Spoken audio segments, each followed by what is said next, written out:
Hi, this is Hilary Kale Crist.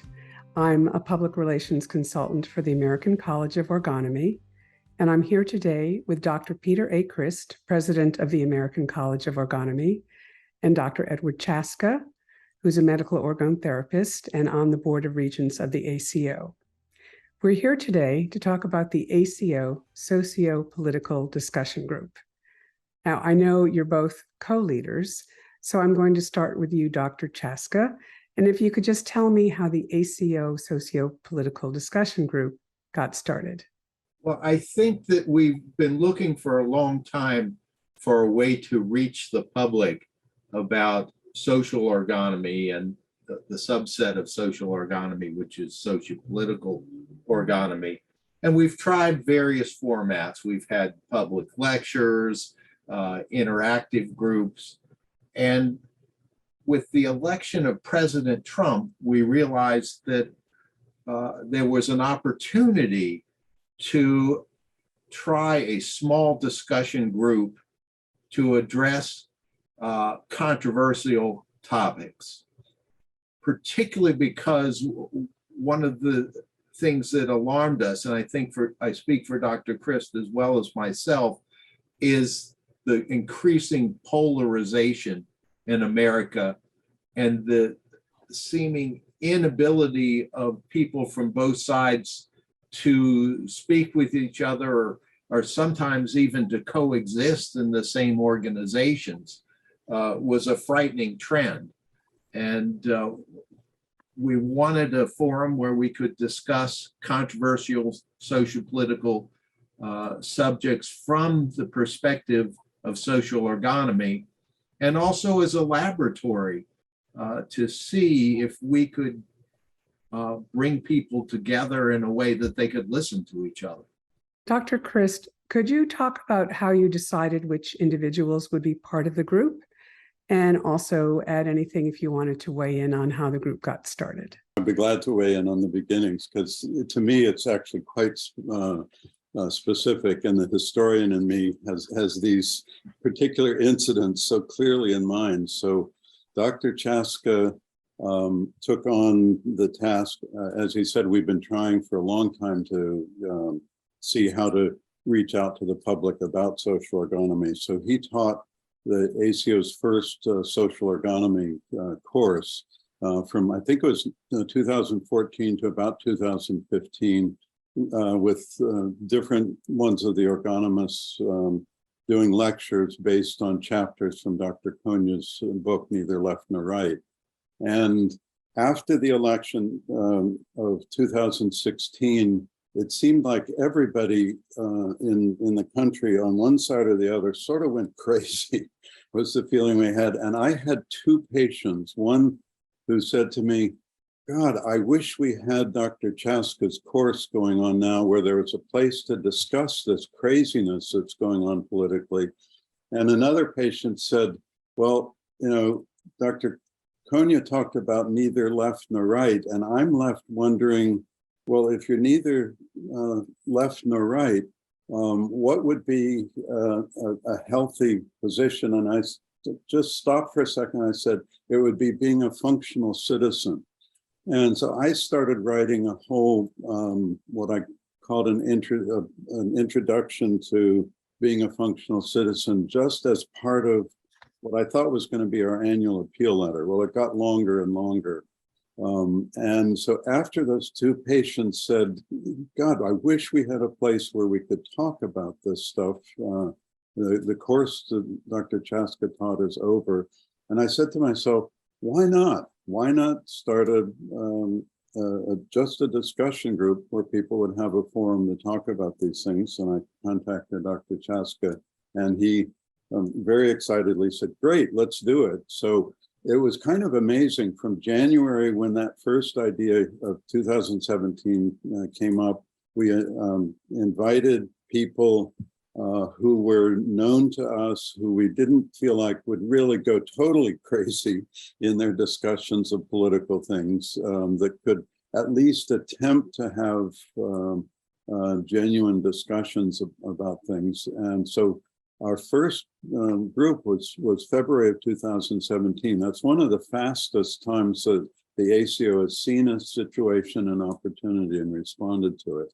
And that became sort of our basis that the group would be by invitation only people that we knew or people that one of the members of the Social Ergonomy Committee recommended or another ergonomist recommended this person might be good to be involved.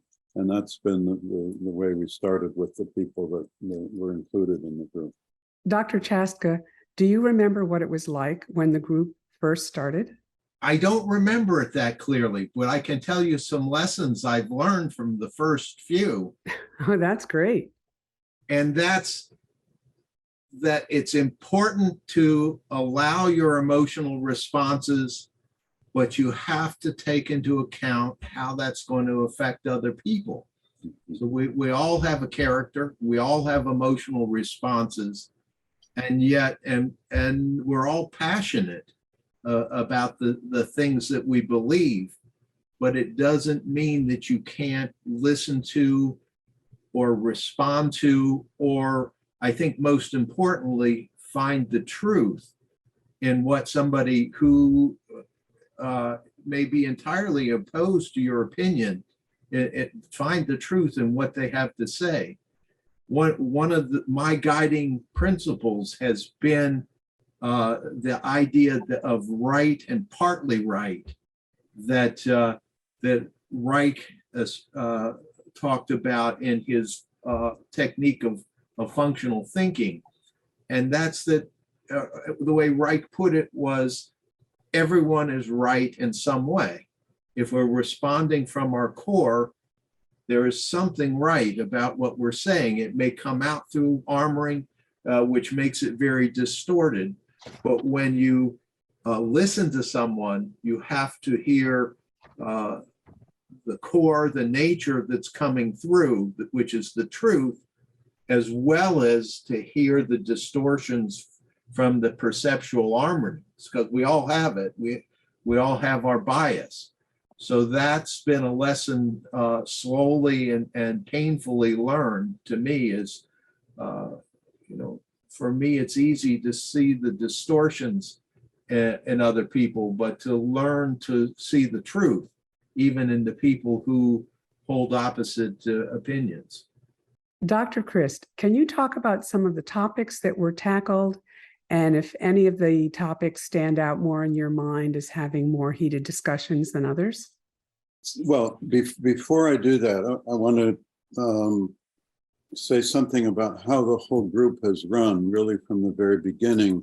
There's been a focus on content, which I would say is topics of discussion, as well as process. And Dr. Chastka and I have both, I think, are absolutely on the same page about the importance of addressing both of those. So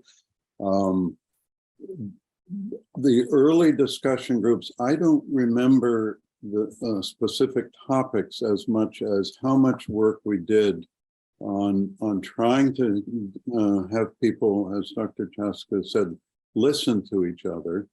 And I mean, I remember early on there was some discussion about the problem of immigration is one topic that I remember. But again, it's interesting that some people in the group wanted to have a specific topic to talk about. Others were fine with having a sort of a more open, free-wheeling process going on. But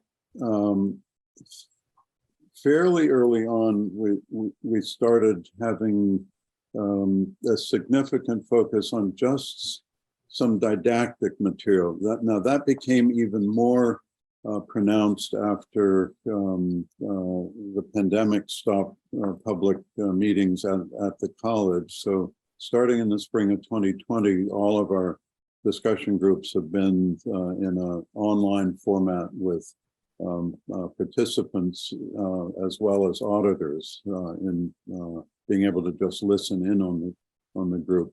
And once we were in that online format, I can remember actually more clearly because I think we assigned more specific topics, and also did a lot of work from the very beginning, but especially then on looking at what is, as Dr. Chastka said, Reich's approach of functional thinking. Well, what is functional thinking? And one of our members said, everybody talks about that, but I don't really know what that means. And and he said, well, I sure as hell don't have any practice at how to do it.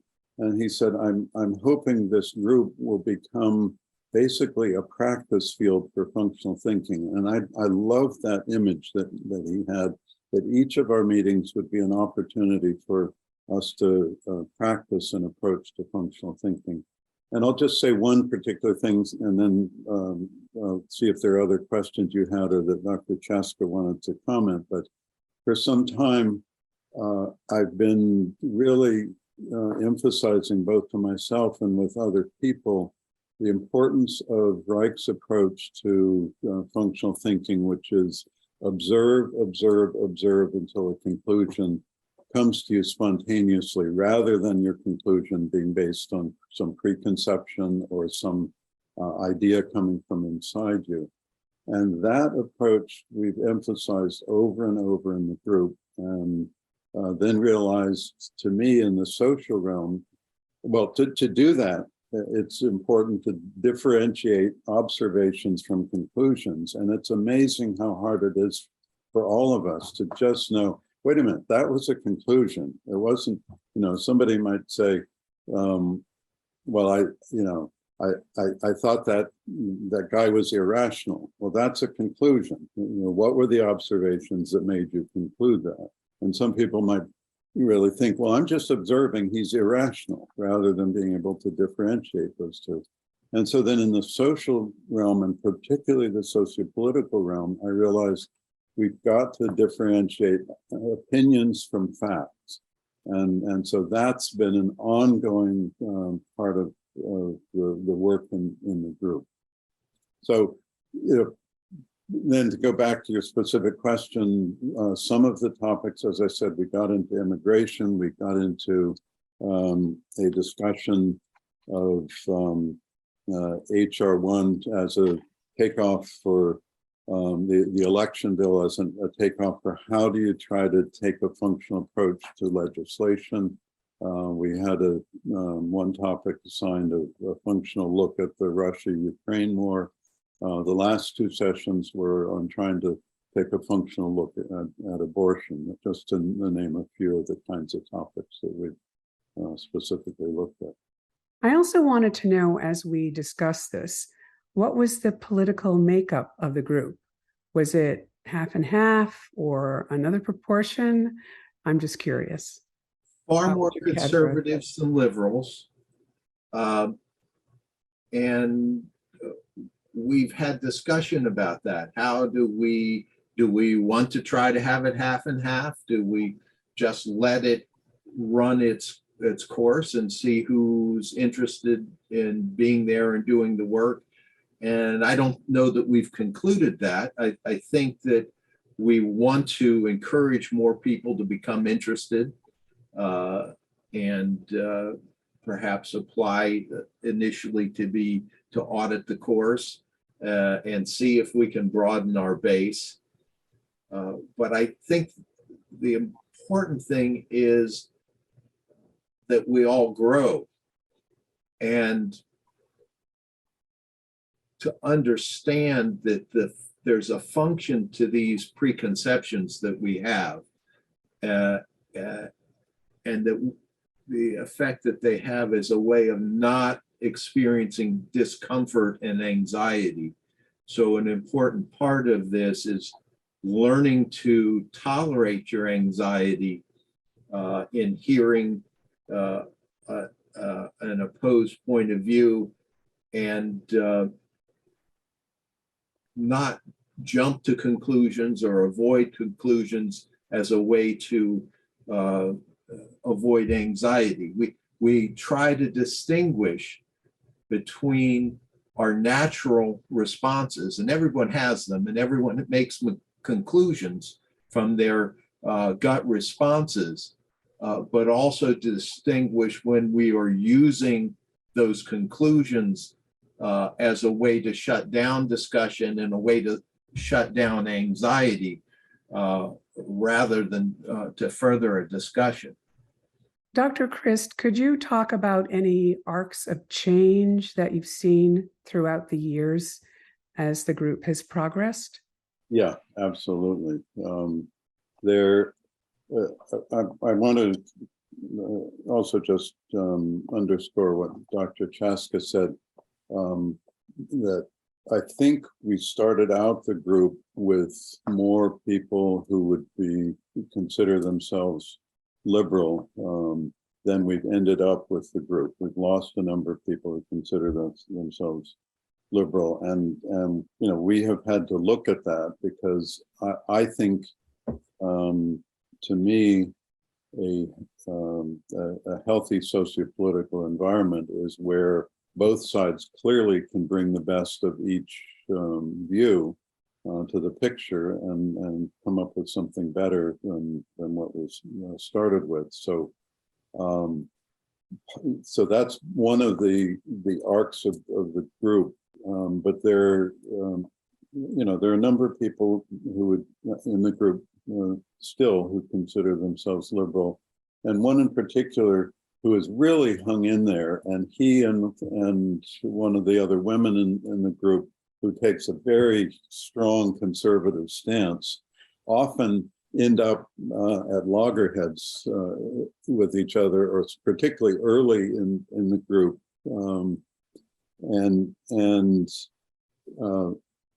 We had to keep addressing the difficulty each had in listening to the other person. And I am really, really happy with how everybody in the group has really taken to finding a way to respect a view that's different than their own. And in the last two groups, the woman who would often get into lock horns with the fellow who's liberal, the last two sessions, she said, you know, I think you might find out I actually agree with you more than you realize. And I thought, wow, we didn't even have to say anything. She saw it. She saw there was differences and saw that maybe there was a way for the two of them to just accept, okay, I see it differently. Maybe there's value in the other view. So that, you know, to me, that warms my heart to just see that kind of change in the process of the group. And a number of people have come back and said, when I'm out talking with people, I'm much more willing and able to just listen. I mean, a couple of the people in the group are also psychiatrists, and they've said, listening to my patients, it's actually gotten easier to just hear someone with a different view and not immediately come to a conclusion about what that means. So. That's amazing. That's really wonderful. Dr. Chastka, do you have anything to add about the arc of participation that you've seen over the years? And I also wonder if you've seen changes, both of you, in yourselves or in how the group has reacted in being able to listen to each other. Dr. Crist put it well. We've seen a tremendous amount of growth in people, people on the left and on the right being able to talk to each other, and also growth in the, Dr. Crist talked about the difference between the people who want to be very fact-based and the people who are more open to looking at process and getting particularly those who want to stick to the facts, ma'am, to start to look at the process as well. So it's another way that we've seen growth in the group. And personally, for me, it's been very valuable to be able to listen.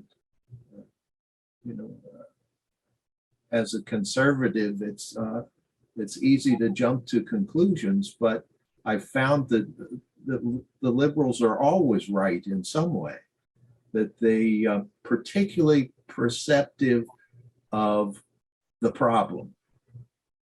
where we often will disagree is, whether laws or government action is the way to solve those, or what's behind the problems. But I've come to appreciate their sensitivity to social problems. Both of you talked about how the 2016 election was the catalyst for the group to start. And I just wondered, what was the fallout to the 2020 election? Was there any response to that? Have we addressed that? That's interesting. We have. I don't think we've addressed the 2020 election. It's interesting. I think we never did, really focus on. That's interesting, Hillary, that you bring that up. And Dr. Chastka, I think it was around that time that we had the discussion about HR 1.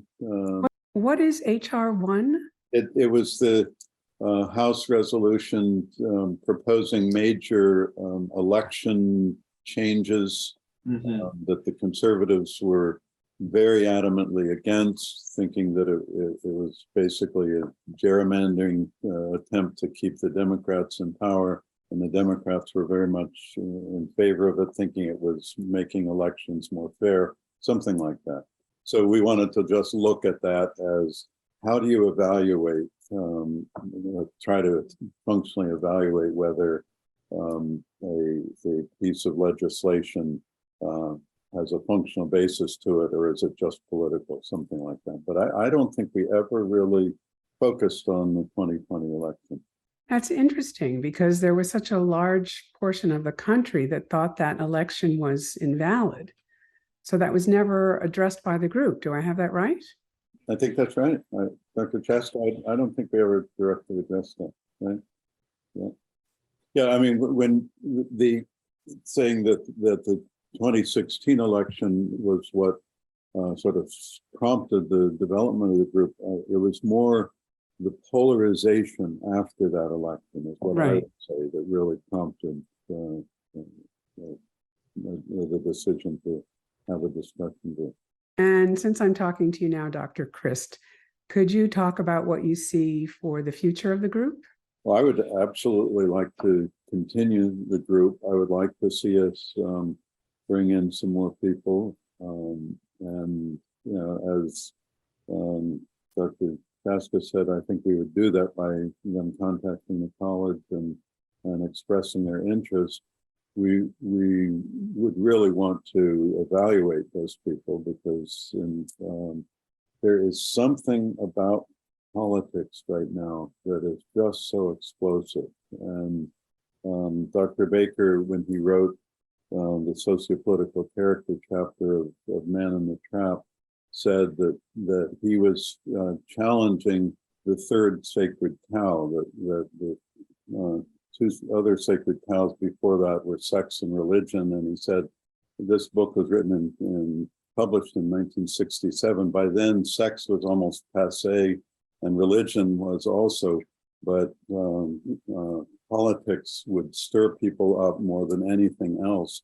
And I think that was prophetic, that we've seen somehow people have put an incredible emotional charge, both rational and irrational, into politics. And so I would like to see us continue to work on how to harness that passion that people have, but get it focused in a productive, functional way.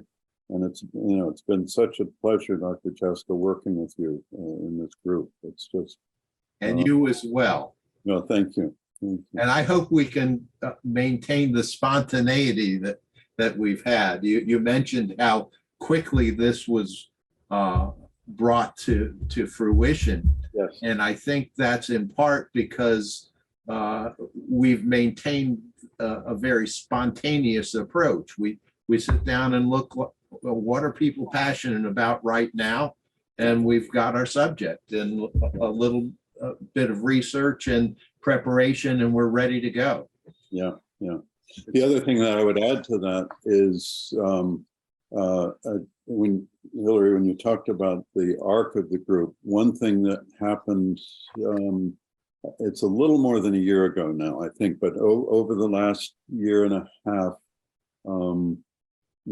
that people have brought up topics they wanted to have discussed in the group. And we have started a process. Well, if you're interested in something, maybe you could do some work. So we've basically said, all right, if there's a topic you would like to have discussed, find an article or some piece that can be distributed to everybody, write up a brief summary about the topic you're interested in. And so there have been several of the sessions, starting probably about a year ago, where we had the participant present that material as the takeoff for the discussion. And I think it's really brought people into this as a much more solid work group. And I want to see that process continue to really engage people to do some work rather than just passively participate in a discussion. Dr. Chastka, can you talk about how people can be brought into the group? What process is involved in them becoming auditors? Do they respond to an email blast or what?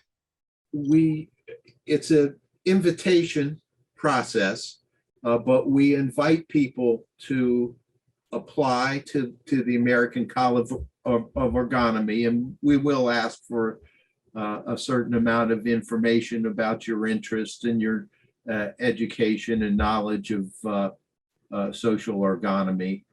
And the number of spaces in the discussion group is very limited, but we also have an auditors group. If you have an interest, we encourage you to apply to the American College of Orgonomy. It may be that we'll only have an auditor's opening for you, but that would be a good way to become involved initially. And as spots open up in the discussion group occasionally, then we can invite people from the auditors group to join.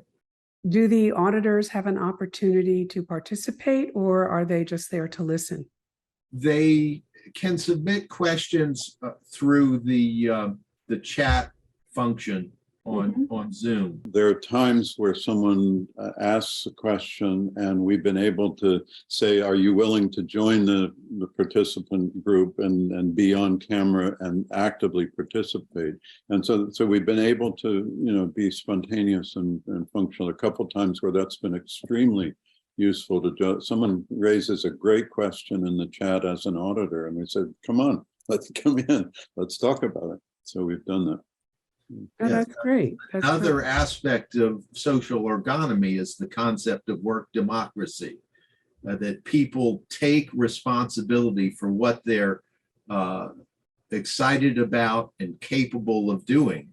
So if they're excited about a subject, put it together and present it to us. If we find somebody in the auditors group that is really functioning at a higher level, we bring them in to the discussion.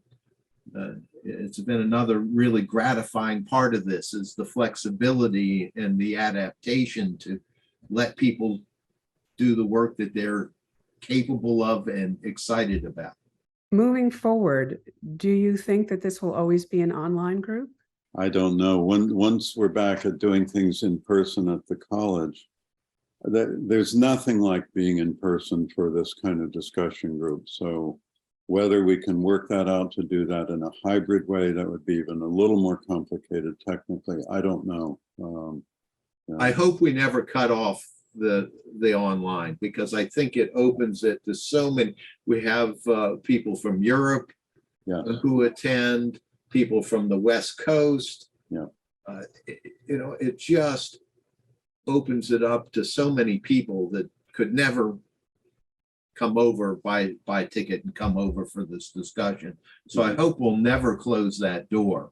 But perhaps, as Dr. Crist said, a hybrid group where we have an in-person discussion and a broader audience online.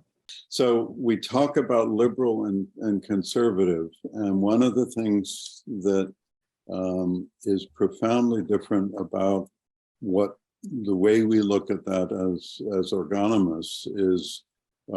We're not just talking about someone's political beliefs.